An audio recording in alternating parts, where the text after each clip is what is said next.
अस्सलाम वालेकुम students, how are you. उम्मीद करती हूँ कि आप सब खैरियत से होंगे।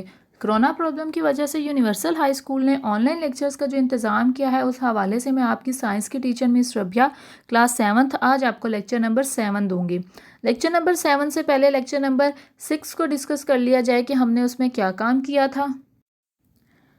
लेक्चर नंबर 6 में हमने अपना टॉपिक पढ़ा था कॉन्स्टिपेशन, कि कॉन्स्टिपेशन जो है एक पेनफुल पासिंग ऑफ फीसिस है, बहुत जो है वो दर्द वाला एक पासिस है हमारा फीसिस को पास करने का। During the period of constipation some persons, अब जब ये पीरियड चल रहा होता है हमारा कॉन्स्टिपेशन का, तो एक इंसान जो है वो 3 दफ़ा, एक वीक में 3 दफ़ा या 3 दफ़ा से कम जो है वो अपने फीसिस जो है वो पास करता है। फीसिस जो है वो हमारा पखाना होता है।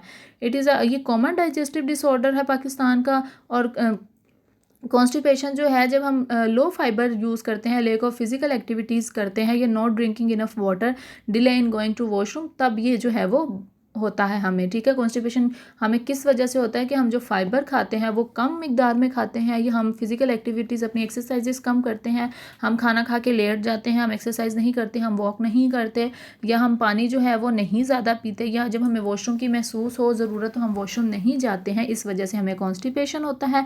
उसने बता दिया था कि कॉन्स्टिपेशन से हम कैसे बच सकते हैं। हम प्रॉपर अपना लाइफस्टाइल जो है उसको अडॉप्ट करें, हम रेगुलर अपनी एक्सरसाइज करें, हम फाइबर फूड खाएं जिसमें फ्रूट्स, वेजिटेबल और सीरियल्स आ जाती हैं, और दिन में तकरीबन 8 गिलास हम पानी पिएं, और वॉशरूम की जब हमें ज़रूरत महसूस हो तो हम लाजमी वॉशरूम जाएं। ठीक है, तो ये जो पॉइंट्स थे, ये थे कि आप कैसे बच सकते हैं कॉन्स्टिपेशन से। उसके बाद फाइबर के बारे में आपको बताया था कि फाइबर के ज़रिए हम अपनी बॉडी को कैसे हेल्दी रख सकते हैं। फाइबर में जो है वो कौन कौन सी चीज़ें आ जाती हैं, वो सब कुछ बताया था। होमवर्क आपका ये था कि आपने क्वेश्चंस करने थे, what is constipation, which is a common digestive disorder in Pakistan, और how can we avoid constipation. उम्मीद करती हूँ कि आपने अपना होमवर्क अच्छे से कर लिया होगा। अब चलते हैं अपने आज के लेक्चर की तरफ। आज के लेक्चर में हमने अपना टॉपिक पढ़ना है रिस्पायरेटरी सिस्टम। ठीक है जी। All living things need energy to move and grow. तमाम लिविंग थिंग्स को जो है एनर्जी चाहिए होती है मूव करने के लिए और ग्रो करने के लिए। They get energy by breaking down food substance. ये एनर्जी किस तरह हासिल करते हैं, जब हमारी खुराक जो है, हमारा खाना जो है वो ब्रेक डाउन होता है छोटे सब्सटेंस में, तो हमें एनर्जी मिलती है। We need oxygen to break down the food in every cell of our body. हमारे बॉडी के हर सेल में जो है वो खाने को जब ब्रेक डाउन करना होता है तो हमें ऑक्सीजन की ज़रूरत होती है। Our lungs takes oxygen from the air during respiration. हमारे जो लंग्स है वो ऑक्सीजन जो है उसको ऑक्सीजन जो है वो खींचते हैं ड्यूरिंग रिस्पायरेशन के ज़रिए, ब्रीथिंग के ज़रिए। जब हम सांस लेते हैं तो ऑक्सीजन हमारे नाक के ज़रिए हमारे अंदर जाती है। Breathing is a process that moves air in and out of the lungs. अब ब्रीथिंग जो है वो ऐसा प्रोसेस है जिसके ज़रिए हम जो है हवा जो है अपने लंग्स के ज़रिए अंदर खींचते हैं और बाहर निकालते हैं। Respiration is the process by which living organism use oxygen of air and food to produce energy. अब रिस्पायरेशन जो है वो ऐसा प्रोसेस है जिसके ज़रिए लिविंग ऑर्गेनिज्म जो है वो यूज़ करते हैं ऑक्सीजन एयर में से और फूड में से टू प्रोड्यूस एनर्जी प्रोड्यूस करने के लिए। Carbon dioxide is also produce during this process. Carbon dioxide भी जो है वो इसी प्रोसेस से जो है वो प्रोड्यूस होती है।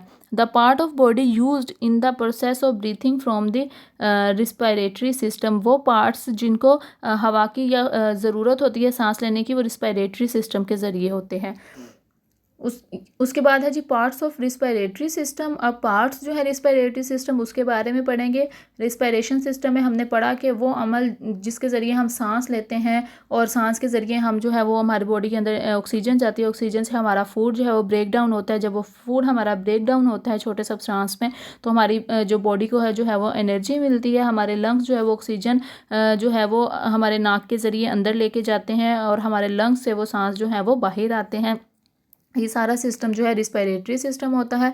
अब सेकंड है जी पार्ट्स ऑफ रिस्पायरेटरी सिस्टम। अब उसमें कौन कौन से पार्ट्स है। Our respiratory system consist of the nose and throat. हमारा अब रिस्पायरेटरी सिस्टम वो कंसिस्ट करता है हमारे नोज़ पे, हमारे थ्रोट पे, द विंड पाइप पे, द ब्रीथिंग मसल्स पे, एंड द लंग्स और लंग्स पे। ठीक है, तो ये जो पार्ट्स ऑफ रिस्पायरेटरी सिस्टम है इसका हम मज़ीद जो है नेक्स्ट लेक्चर नंबर 8 में इसको डिस्कस करेंगे। आज तक का लेक्चर हमारा यहीं तक था, जिसमें आपका सिर्फ एक क्वेश्चन है डिफाइन रिस्पायरेशन, तो उसका आंसर है ये बोल्ड हुआ रिस्पायरेशन। सेकंड पैराग्राफ के लास्ट पे आपको नज़र आ रहा होगा, respiration is the process by which living organism use oxygen of air and food to produce energy.